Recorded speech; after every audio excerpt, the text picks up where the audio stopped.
بسم الله الرحمن الرحيم. عن عبد الله بن كعب بن مالك رضي الله عنه قال سمعت كعب بن مالك رضي الله عنه يحدث بحديثه حين تخلف عن رسول الله صلى الله عليه وسلم في غزوة تبوك.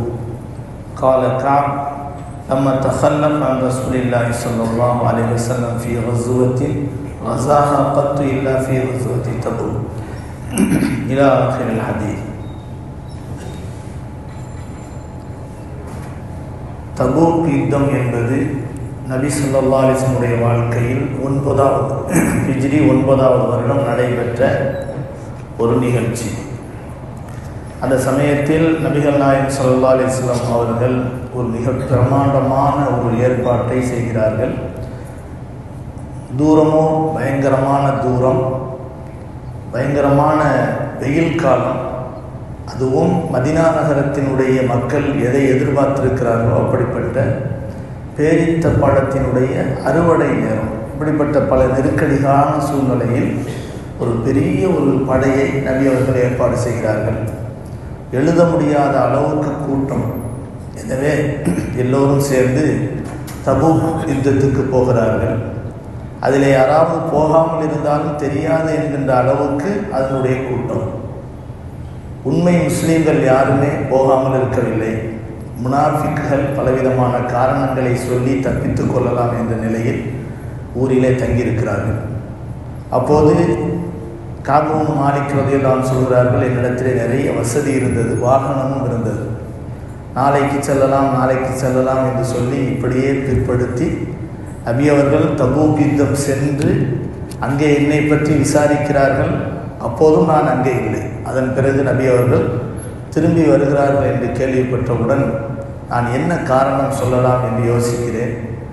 ஆனால் என்னுடைய குடும்பத்தினர் ஏதோ பல காரணங்களை சொல்லி தந்தாலும் கடைசியாக நபிகள் நாயகம் ஸல்லல்லாஹு அலைஹி வஸல்லம் அவர்கள் பள்ளிவாசலுக்கு வந்து எல்லோரிடத்திலும் பேசிவிட்டு 2 ரக்காத் தொழுதுவிட்டு தான் நபி அவர்கள் செல்லுவார்கள். அப்போது நான் நபி அவர்களுக்கு முன்பாக சென்று நான் அமர்ந்தவுடன் நபிகள் நாயகம் ஸல்லல்லாஹு அலைஹி வஸல்லம் அவர்கள் என்னிடத்திலே கேட்டார்கள், ஏன் வரவில்லை என்று கேட்டார்கள். யா ரசூலல்லாஹ், உங்களுக்கு முன்னால் அல்லாமல் வேறு ஒருவருக்கு முன்பாக நான் அமர்ந்திருந்தால் என்னுடைய பேச்சு திறமையை கொண்டு ஏதாவது காரணத்தை சொல்லி என்னால் தப்பித்திருக்க முடியும். ஆனால் நீங்கள் அல்லாஹ்வுடைய தூதர். நான் என்னதான் பொய்யான காரணத்தை சொன்னாலும் அல்லாஹ் நிச்சயமாக உங்களுக்கு என்னை பற்றி தெரிவித்து விடுவான். நீங்களும் கோபப்படுவீர்கள், அல்லாஹும் என் மீது கோபப்பட்டு விடுவான். எனவே நான் உண்மையை சொல்கிறேன் என்று கூறி நான் வராமல் இருந்ததற்கு எந்த விதமான காரணமும் இல்லை. என்னிடத்திலே இருந்த வசதி வாய்ப்புகள் மற்றும் என்னிடத்திலே பொடுபோக்குத்தனம் தான் காரணம் என்று சொல்லி நபியவரிடத்தில் சொன்னவுடன் இவர் உண்மையை சொன்னார் என்று சொல்லி ஸல்லல்லாஹு அலைஹி வஸல்லம் அவர்கள், நீங்கள் அல்லாஹ்வுடைய உத்தரவு வருகிற வரை எதிர்பார்த்திருங்கள் என்று சொன்னார். முனாஃபிக் அல்லாத உண்மை முஸ்லிம்கள் என்னை போன்று 3 பேர் வராமல் அந்த தபூக் யுத்தத்திலே கலந்து கொள்ளாமல் இருந்தார். கஅப் இப்னு மாலிக் ஆகிய நான் ஒருவர், முராரத் இப்னு ரபியா, ஹிலால் இப்னு உமையா, இந்த 3 பேர். ஸல்லல்லாஹு அலைஹி வஸல்லம் அவர்கள் மதீனாவாசிகளில் யாரும் அவர்களிடத்திலே இந்த 3 பேரிடத்திலே பேசக்கூடாது என்று கட்டளையிட்டார். 40 நாட்கள் ஆகின. அதன் பிறகு நபிகள் நாயகம் ஸல்லல்லாஹு அலைஹி வஸல்லம் அவர்கள் அந்த 3 பேரும் தன்னுடைய மனைவிமார்களை விட்டும் பிரிந்துவிட வேண்டும் என்று சொன்னார். மனைவிமார்களை விட்டும் பிரிந்துவிட வேண்டும் என்றால் தலாக்கு விட வேண்டும் என்ற அர்த்தம் அல்ல. தற்காலிகமாக அல்லாஹ்வுடைய உத்தரவு வருகிற வரை மனைவிமார்களோடு தொடர்பு இருக்கக்கூடாது, அவர்கள் அந்த வீட்டை விட்டு சென்று விட வேண்டும் என்று சொன்னார்கள்.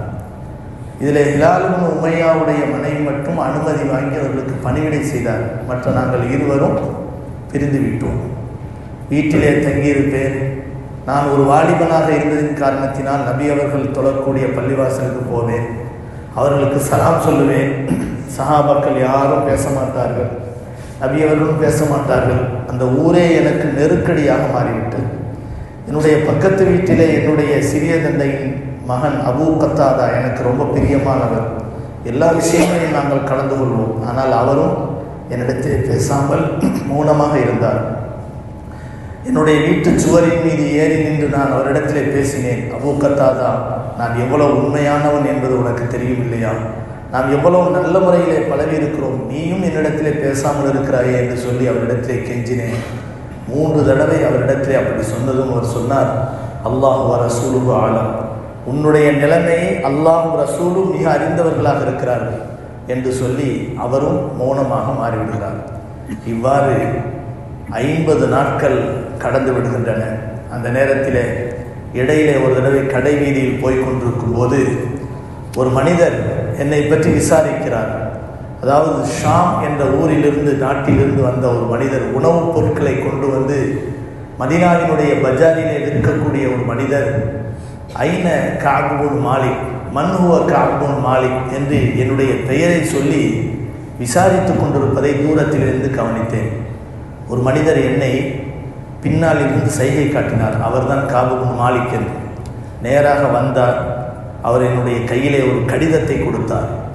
கடிதத்தை கொடுத்து விட்டு சொன்னார், அதாவது கஸ்ஸான் நாட்டினுடைய ஒரு மாலிக், ஒரு அரசன் உங்களுக்கு இந்த கடிதத்தை கொடுத்தார் என்று சொல்லி கொடுத்தவுடன் அதை படித்து பார்த்தேன்.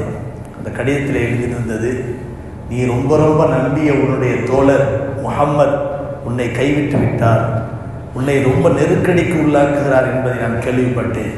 நீர் என்னிடத்திலே வந்துவிடும், உமக்கு எல்லா விதமான ஏற்பாடுகளையும் வசதி வாய்ப்புகளையும் நான் ஏற்படுத்தி கொடுக்கிறேன், உன்னை எந்த விதமான கவலையும் இல்லாமல் ஒரு உயர்ந்த அந்தஸ்துக்குரியவனாக மாற்றுகிறேன் என்று எழுதியிருந்தது. அந்த கடிதத்தை பார்த்தவுடன் நான் கண்ணீர் விட்டு அழுதேன். அல்லாஹ் என்னை சோதனைக்கு மேல் சோதிக்கிறான். எனக்கு இது மாதிரியான ஷைத்தானின் மூலம் ஆசை வார்த்தைகளை கூறி ஈமானை விட்டு விளக்க பார்க்கிறான்.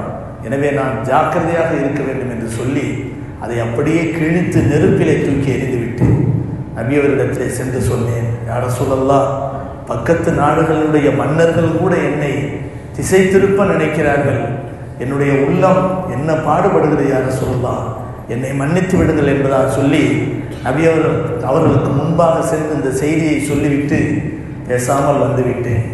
அதன் பிறகு இவ்வாறு என்னுடைய காலம் கடந்து கொண்டே இருந்தது. ஒரு நாள் ஃபஜ்ருடைய தொழுகையை என்னுடைய வீட்டு மொட்டை மாடியில் அமர்ந்து நான் தொழுது கொண்டிருந்தேன். அந்த நேரத்தில் அல்லாஹ்வை தொழுதுவிட்டு எனக்கு ஏற்படக்கூடிய எல்லா விதமான கவலைகளையும் நினைத்து நான் அழுதவனாக மௌனமாக இருந்தேன். என்னுடைய பூமியே எனக்கு மிகப்பெரிய ஒரு நெருக்கடியாக மாறிய நிலையில் கவலையில் ஆழ்ந்திருந்தேன். அந்த நேரத்தில் சல் என்று சொல்லப்படக்கூடிய எங்களுடைய வீட்டுக்கு எதிரிலே இருக்கக்கூடிய தூரத்திலே இருக்கக்கூடிய ஒரு மலையிலிருந்து ஒரு சப்தம் வந்தது. யா கஅப் பின் மாலிக் அப்ஷிர், கஅப் பின் மாலிக்கே உனக்கு சுப செய்தி வந்து விட்டது என்று ஒரு சப்தம் வந்தது.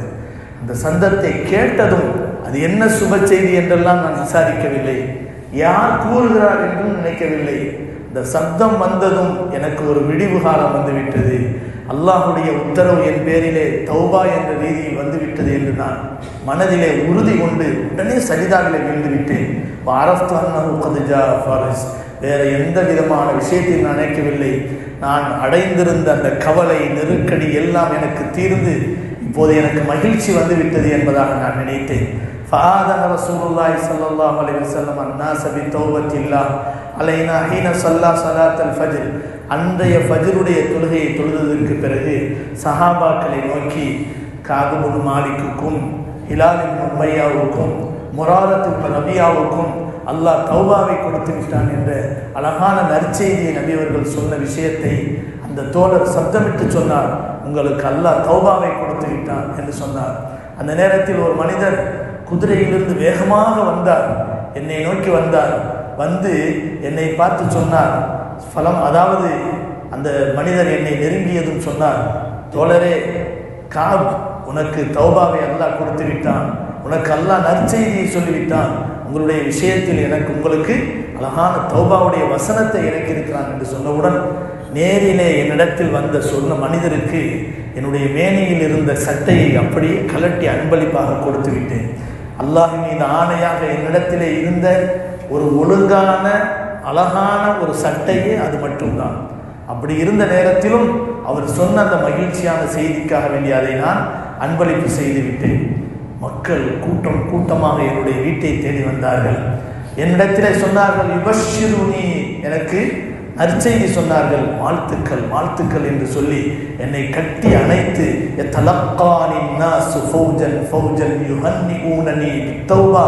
என்னை கட்டி அணைத்தவர்களாக என்னிடத்திலே வாழ்த்துக்களை கூறினார்கள்.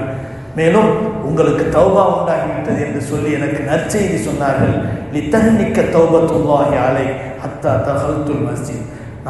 அதுவரை நான் தாமதிக்கவில்லை. அல்லாஹுடைய தூதரை நோக்கி நான் வேகமாக நடந்து கொண்டிருந்தேன். போகின்ற பாதையெல்லாம் மக்கள் கூட்டம் கூட்டமாக எனக்கு வாழ்த்து சொன்னார்கள். தஹல்துல் மஸ்ஜித். அந்த நேரத்தில் நபியினுடைய பள்ளிவாசலிலே நுழைந்தேன். ஃபைதன் ரசூலுல்லாஹி ஸல்லல்லாஹு அலைஹி வஸல்லம் ஜாலிசுன் ஹவ்லஹுன் நாஸ். மக்கள் புடைசூழ நபி அவர்கள் அங்கே அமர்ந்திருந்தார்கள். என்னை பள்ளியிலே நுழைகிறேன் என்று பார்த்தவுடன் ஃபகாம தல்ஹத் இப்னு உபைதுல்லாஹ் என்று சொல்லப்படக்கூடிய முஹாஜிர் சஹாபி யுஹர்மிலு ஹத்தா சாஃபஹனி வஹன்னஹனி, வேகமாக எழுந்து குதித்து ஓடி வந்தார்கள். என்னை அப்படியே கட்டி அணைத்துக் கொண்டார்கள். அன்னி, எனக்கு வாழ்த்து சொன்னார்கள். வல்லாஹி மா காம ரஜுலுன் மினல் முஹாஜிரீன கைரு தல்ஹத் இப்னு உபைதுல்லாவை தவிர முஹாஜிரான சஹாபாக்கள் யாரும் என்னிடத்திலே எழுந்து வந்து எனக்கு வாழ்த்துக்களை சொல்லவில்லை என்று சொல்லி நபிகள் நாயகம் ஸல்லல்லாஹு அலைஹி வஸல்லம் அவர்களை நான் சந்திக்கிறேன். வஹுவ யப்ரகு வஜ்ஹுஹு மினஸ் சுரூர்.